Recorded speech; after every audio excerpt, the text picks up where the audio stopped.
पारनेर साखर कारखाना विक्री प्रकरणी गुन्ह्याच्या एसआयटी चौकशीची शेतकऱ्यांची मागणी। अन्यथा पारनेर पोलीस ठाण्यासमोर उपोषणाचा इशारा।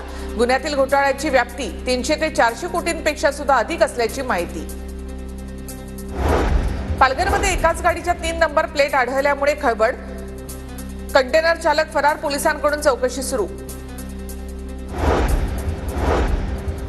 जळगाव जिल्हा रुग्णालयामध्ये कंत्राटी तत्वावर काम करणाऱ्या कामगारांचं काम बंद आंदोलन।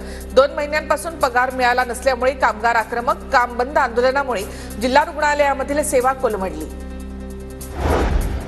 सांगलीच्या मिरजमध्ये होणाऱ्या मोबाईल टॉवरला नागरिकांचा विरोध। नागरिकांच्या विरोधानंतर टॉवर कामाला स्थगिती मिळाल्यानंतर नागरिकांकडून समाधान व्यक्त।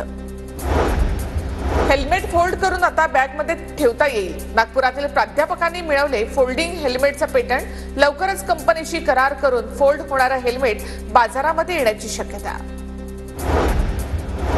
सोलापूरच्या करमाळा तालुक्यातील उंदरगाव इथे भूमिपुत्रांचा सन्मान सोहळा।